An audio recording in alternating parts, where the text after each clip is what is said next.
What's up, hello? I hope you all are doing well. It continues to be nonfiction November, and I'm very excited about two things. One, that I got a haircut because it was really time. Don't ever expect me to look like this again, but I'm very excited about it. And two, I have finished one entire book from my nonfiction November TBR. And I'm so excited about it because I read it in an entire day, and also Bex gave this book to me for my birthday, and I can't believe how adept she is at picking out books that she knows I will enjoy.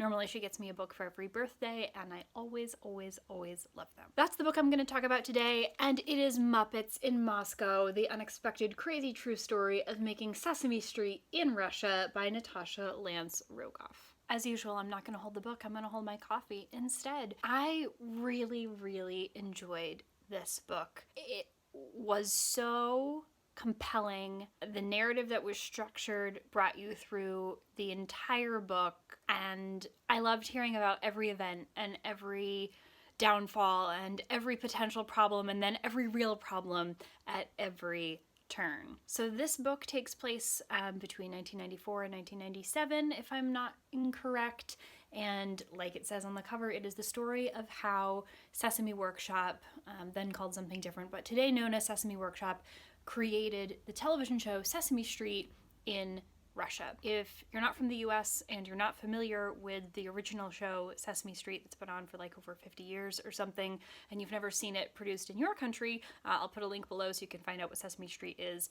But it is essentially an educational television show that teaches children letters, numbers, appreciation for music, songs, values such as like respect and friendship and how to work in a community and how to be on a team and all of that good stuff. And it does it through Muppets, which are kind of these giant fluffy puppets like Elmo and Big Bird and Cookie Monster, if you've ever heard any of those names, that were invented by a man called Jim Henson, who's the creator of the Muppets. Fun fact, Jim Henson, as you might know from previous videos where I've shared this, invented the major of puppetry at the University of Maryland. So this book takes place during that time period, and the author says right up front that this is really more of a memoir. She interviewed a bunch of folks from her past who are also present in the book, and she used the journal that she kept and the journal of a very dear friend who was with her or around during that time to sort of construct this entire story back together, because it is being told, I think this was written in 2021, so it's being told almost 30 years later. And if you're up on your contemporary history, you know that during that part of history in the early 1990s, Russia was facing a lot of uncertainty and turmoil, and they had just were trying to move from being a communist society to being a free democracy with capitalism. And there was a very large sense at the time of no one really knowing what the future was going to look like, them not knowing how to shape the future, and American influence, particularly from US Congress, really pushing forward the idea that we need to help the Russians figure out how to have their own free economy and their own civil democratic society. And part of all of that uncertainty and instability and just sort of the teetering on the precipice of what's going to happen next, combined with the very police state attitude of communist Russia. I hate to say this, but part of what made this book so compelling was that underlying uncertainty. You know, it's the premise of every YA dystopian novel ever written of like what's going to happen next in our society, and we're trying to transition from one thing to another, and we don't know what's happening. We don't know what's to come, and it's hard to imagine a new future when we don't have any kind of semblance of that future in our past to draw upon. And if this were a novel, I would say, wow, well done on the plot, because that helped to move the story along. But this was real life, and these problems and challenges and really violent things that happen throughout this story were real, and they happened to real people, and real families were affected. And in part, this story of making Sesame Street, the television show, in Russia, it's such a successful outcome because it seems so unlikely to ever happen. The instability at the time, honestly, the title says The Unexpected Crazy True Story, which has to be an exaggeration, because this went on honestly about as well as I thought it would. Like, everything that happened, looking back right now with a historical lens, yeah, there's really hardly any other way that it could have happened. It would never have been any easier than it is described. So the author traces throughout this book the time that she's approached by Sesame Workshop to make this, drawing upon her skills as a journalist and having made a documentary in Russia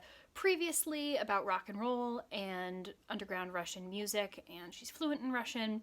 And she loves Russia, changed her name even because she wanted it to be more Russian. So she traces it from that point all the way through sort of taking the job with Sesame Workshop and going to Russia and figuring out brick by brick with friends and colleagues how in the heck she's going to build a team to produce a television show with these values using puppets from the United States in a country that has never held these values before and has an extraordinarily deep history of puppetry of their own with very specific cultural facets that need to be incorporated. So between the political atmosphere and the economic uncertainty and how this show is going to be funded is a huge point in this book. Between all of that, figuring out how to make this happen and all the twists and turns that takes and everything that's needed to produce high quality children's television is discussed in this book.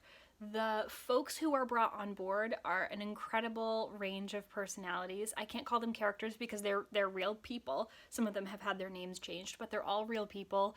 And I loved seeing the breakdown of so many aspects of production, and it was sort of helpful to see what facets exist going into making high quality children's educational television. You've got everything from the animation to casting people in the roles of the humans and the Muppet characters, who those Muppet characters are, and developing those characters and how to really make those distinctly Russian. All of these bits and pieces, the scenic design, what it's going to look like, where you're going to get folks to build an office, what broadcast station is even going to bother to broadcast the program, and who is willing to give airtime to Americans. All of this is discussed, and it's discussed in a very efficient, effective, and compact, compelling way. The other beautiful thing that I learned while reading this was that Sesame Street has its own versions in the native language of the country where it is being broadcast all over the world. There's a South African version, there's obviously the Russian version that aired for quite some time, there's a Mexican version, there's lots of versions of Sesame Street, and each of them really pays attention to the distinct cultural characteristics of the place where it's being shown. So there's a lot of great care in this book devoted to demonstrating how hard Sesame Workshop and the folks in New York were trying to let the Russian producers and the Russian creative team know that they wanted to make this a truly Russian show. It wasn't just them saying, we want to show Sesame Street on Russian TV.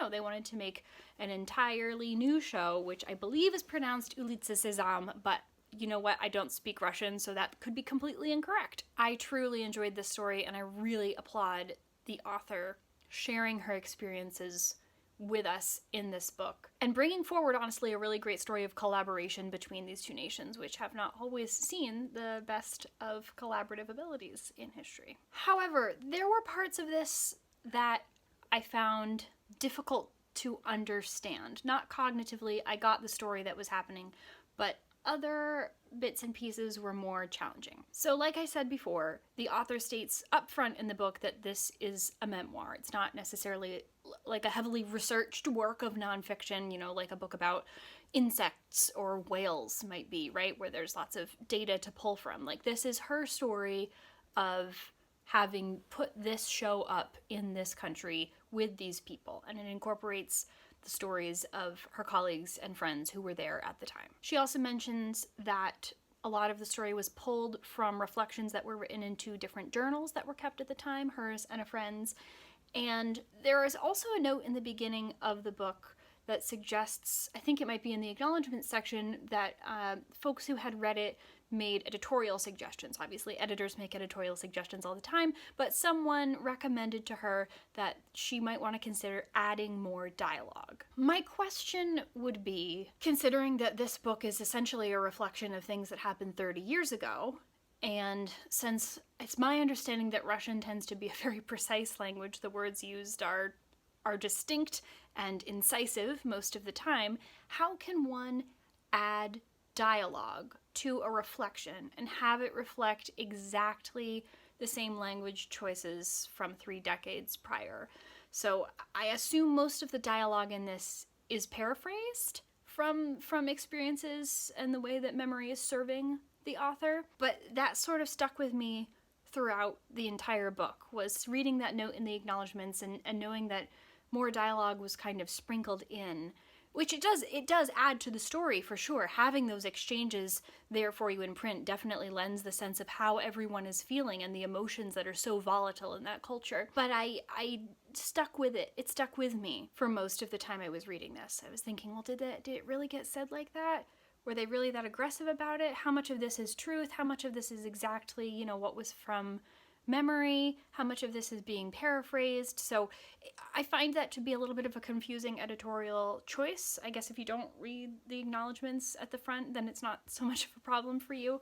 But as someone who reads every word, that definitely stuck with me as a question in my mind. Ultimately, it's a choice that doesn't totally affect the flow of the story. In fact, I think adding more dialogue is correct. It does improve the story, but it was a prickly point for me as I was reading. I think the other challenging part for me, and I almost hesitate to include this in this review because it's not my place to comment on a relationship that I am not part of.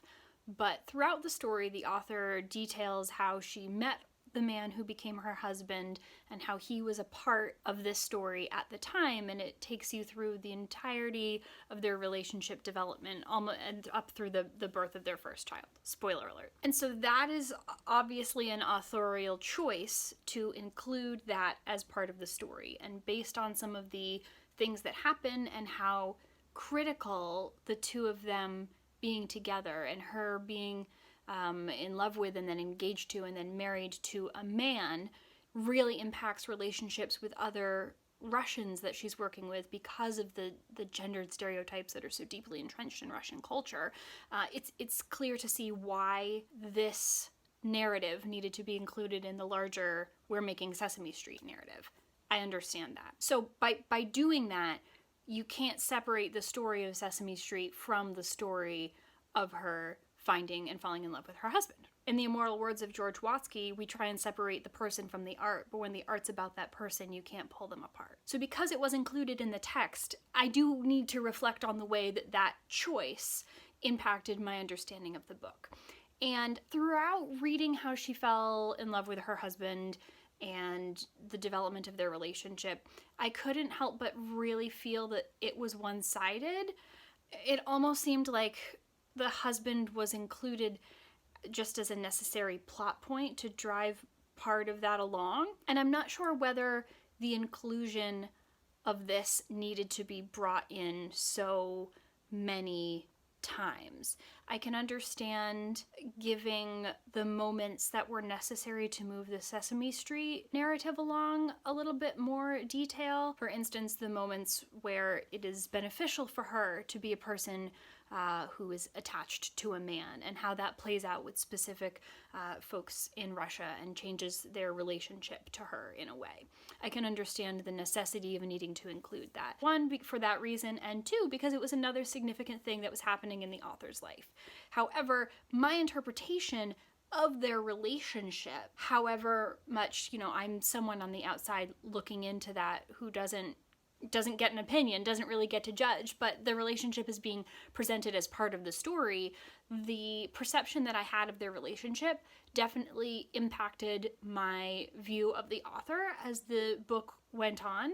I guess I would question whether or not including so much of that story was a successful authorial choice. Again, I'm not in a position to comment or judge the way that any pair's relationship is set up, particularly because these are real people. These are not characters. If this had been a novel, I would have a lot more to say, but these are real people, and it's not my place to judge the way they frame and set up their relationship. I will say, because that narrative was included alongside the other narrative, and I understand why it needed to be, but because it was there, I can't divorce it entirely from the narrative where the television show is being made, and the narrative of their relationship did impact my view of the rest of the story of the making of Sesame Street being told. But in conclusion, I gave this book 4 stars. I thought it was wonderful. I thought that this was such an interesting story, particularly to read in the time we're living in right now, where we're seeing Russia make a number of distinct choices about the way they want to present themselves on the international stage.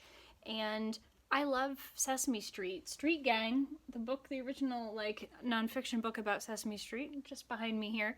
I'll be reading that sometime in the future. But I love this show. I grew up watching that show, and it was really nice to sort of dive into all of the different component parts of what makes it a success and the research that drives it. And way to go, Sesame Workshop, for mounting this in Russia in the early 1990s. If you get a chance to read this book, I would love to hear what you think. Please let me know in the comments. As always, thank you so much for watching. I hope you're having a great nonfiction November. I hope you're having lovely weeks and lovely lives. Anything you want to know about us is in the description, and we'll see you very soon.